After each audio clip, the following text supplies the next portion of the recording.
why does the world's most powerful nation keep funding an organization that, well, many lawmakers argue is actively working against its core interests? That's the million-dollar question, isn't it? Or Mm. maybe the billion-dollar question. It's really dominating a lot of foreign policy talk in Washington right now. Yeah. So today we're doing a deep dive into this political push, mainly from Republicans and conservative analysts, for the U.S. to just pull out of the United Nations system entirely. Pull out completely. Wow, completely. And our mission here is to really unpack their case. They build it around essentially three big problems they see.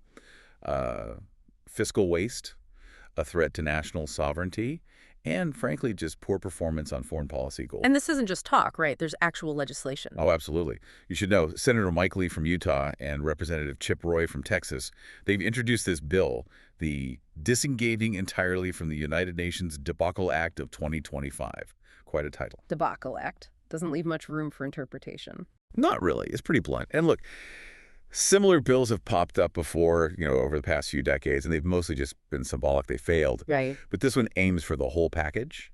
Yeah. Terminate U.S. membership, cut off all the funding. It's really the ultimate sort of America First statement, rejecting that whole idea of global governance. And the language they use, it sets the tone right away. I mean, listen to Senator Lee. He said the UN has, and I'm quoting here, devolved into a platform for tyrants and a venue to attack America and her allies.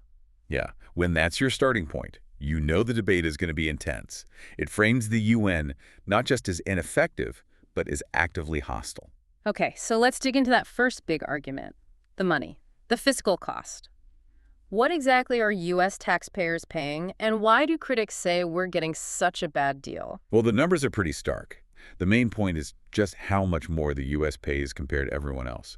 If you look at 2022, the U.S. donated over $18 billion in total to the UN system. $18 billion, okay. And crucially, that's about 1/3 of the UN's entire collective budget from all sources. Then there are the required payments, the assessments. The U.S. pays 25% of the UN's regular operating budget, and usually around 30% of all peacekeeping costs. 30% for peacekeeping, that sounds disproportionate. Who's number two? That would be Japan, and they're at about 12.5%. Wow, so more than double the next country. Exactly. Yeah. And critics look at that gap, and they basically say, look, America's footing the bill for this massive global organization whose members and priorities often don't align with ours, sometimes even oppose ours. But I have to push back a little, or at least ask. The U.S. federal budget is measured in trillions, right? Defense spending alone is huge. Is $18 billion really the make-or-break number, or is it more about what that money is perceived to be funding? That's a really important distinction. You're right. For many critics, it's less about the absolute dollar amount, though they do emphasize it, and more about the value received, or the lack of it. They argue it funds waste, inefficiency, maybe even corruption, and crucially, a lack of accountability. This idea that the money props up this enormous self-perpetuating bureaucracy. That reminds me of that famous quote from John Bolton. Really captures that feeling of bureaucratic bloat. Oh yeah, the Bolton quote. He's, a very strong UN critic. He said the UN Secretariat building in New York has 38 stories, and if it lost 10 stories, it wouldn't make a bit of difference. That's blunt. It is. But it paints a picture, doesn't it? The argument is we're funding structures and programs that might have outlived their usefulness or maybe never had much to begin with. And the sources point to UNRWA, the Agency for Palestinian Refugees, as a kind of case study for this, right? Mission creep. UNRWA is almost the textbook example critics use. It was set up way back in 1949. The initial plan was resettlement, supposed to take about 3 years. 3 years. 3 years. Yet here we are, over 65 years later, it's still operating. Budget close to $1 billion a year. Critics argue it actually prevents resolution now, fosters dependency, rather than solving the problem it was created for. Okay, so if there's so much perceived waste, why is it hard to fix? There's this argument about a perverse incentive structure and how the budget gets approved in the General Assembly. How does that work? How can the U.S. pay the most but lose control over spending? This is maybe the sharpest point in their critique, the mechanics of it. It boils down to the General Assembly structure. Yeah. One nation, one vote. Right. So you have situations where countries that combined contribute less than, say, 2% of the total UN budget can form voting blocs. Okay. And these blocs can control the passage of budgets because it usually takes a two-thirds vote. Ah, so the countries that receive the most UN funds or host the most programs, they have the votes to essentially approve more and bigger UN programs, as the sources put it. That's the argument. The system rewards the recipients, not the primary funders like the U.S. It creates this incentive to keep expanding, knowing the U.S. is largely obligated to pay. Which explains why that Leroy bill goes straight for the funding lever. Exactly. It mandates an immediate 50% cut in U.S. funding, the stated goal. Save taxpayers well over $1 billion per year, but maybe more importantly, use that financial clout to force the UN to cut wasteful programs or, face a bigger crisis. Okay, let's shift gears. Beyond the money, there's this deep-seated fear about American sovereignty. Critics see the UN as an aspiring world government. What actions fuel that fear? This is really fundamental for many conservatives. The concern is the UN trying to extend its reach beyond just diplomacy between nations and into areas they see as purely domestic issues. Things like health rules, education policy, how we use our land, environmental regulations. So anything that seems to put international agreements above U.S. law. Precisely. For lawmakers focused on sovereignty, any treaty or agreement that could subject American laws or decisions to international bodies or courts is basically a non-starter. And there are specific treaties they point to, right? Like the Law of the Sea Treaty. Yeah, All-Us-T, the Law of the Sea Treaty, is a classic example. They've opposed it for years.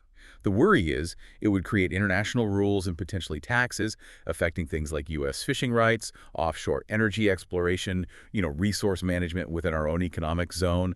It feels like giving up control. Handing control over American resources to some international committee. I can see why that raises alarms. What about environmental stuff? Agenda 21 comes up a lot. UN Agenda 21 is often framed as sort of a Trojan horse. On the surface, it's about sustainable development, environmental protection. But critics see it as a blueprint for expanding government control over private land, the economy, basically eroding private property rights and economic freedom under the guise of sustainability. And they definitely oppose any talk of a UN global tax. And this isn't just about older agreements. There's concern about new proposals, too. Something about a Pact of the Future. Yes, this is current. Secretary General Guterres' proposed Pact of the Future is seen by critics as a really bold, maybe even aggressive, push for more centralized global power. They argue it's specifically designed to reduce the authority of individual national governments. And is there one specific part of that pact that really sets off the sovereignty alarms? There is. It's a proposal to give the Secretary General standing authority to convene and operationalize automatically an emergency platform whenever there's a major global crisis. An emergency platform, what does that mean in practice? Well, the fear is that this platform could make important decisions, as the critics put it, without direct input from the U.S., potentially bypassing Congress or the president during a crisis. It feels like an attempt to institutionalize a way for the UN leadership to act unilaterally, accountable to, well, who exactly? Not the American voter. Okay, that connects directly to the third pillar of the argument. Foreign policy effectiveness, or maybe ineffectiveness. The critique here is that the UN just fails too often at its core mission of peace and security. Yeah, the sources are pretty blunt on this. They argue that despite all the money and diplomatic energy, the UN has a poor track record. It's failed to prevent wars, genocides, human rights violations, and even pandemics. Sure. The argument is the failure rate is just too high to justify the cost and the compromises. And peacekeeping missions seem to be a particular sore spot, Somalia, Bosnia. Why do those specific missions keep coming up? They're often cited as prime examples of multilateral military efforts going wrong. They represent the dangers, as critics see it, of unclear mandates and putting U.S. troops under potentially ineffective UN command structures. Right. Somalia, the nation-building mission there, ended tragically with 36 American lives lost. Critics argue the UN's command structure hampered decisive action. Bosnia, similarly, is pointed to as an example of operational failures and institutional weakness. So the proposed solution in the legislation is basically no more U.S. troops under UN command, period. That's the gist of it, yeah. The Leroy bill aims to bar the executive branch from making any agreements that would place U.S. forces under UN operational control. It's about ensuring American soldiers answer only to the American chain of command, avoiding what they see as UN recklessness or unclear objectives. And this ties into another really charged accusation that the UN isn't just ineffective, but sometimes actively biased against U.S. allies, especially Israel. This is probably the most potent political argument for many conservatives. The Republican platform explicitly states the UN can't expect full American support as long as Israel is treated as a pariah state. This feeling of anti-Israel bias led to some pretty drastic actions by the U.S. earlier this year. Can you walk us through the specific actions? This is in early 2025. That's right. First, the U.S. pulled out of the UN Human Rights Council, the UNHRC, and cut off its funding. The Human Rights Council. Ironically, yes. The official reason given was that the council consistently protected human rights abusers, pointing to members like China, Saudi Arabia, Eritrea, while at the same time focusing an overwhelming amount of negative attention and condemnation, specifically on Israel. So hypocrisy and bias were the main charges. Exactly. And then, back to UNRWA, the Palestinian Refugee Agency we talked about earlier, its funding was completely terminated by the U.S. And that was linked to the October 7th attack. It was. Following reports, including from a UN investigation apparently, suggesting that some UNRWA employees might have actually been involved in the Hamas attack on Israel on October 7th, 2023. For critics, this was the smoking gun proof that American tax dollars weren't just being wasted, but were potentially supporting groups actively hostile to the U.S. and its allies. Wow, that shifts the argument from inefficiency to active harm. It really does. And it leads to that stark summary you hear from critics.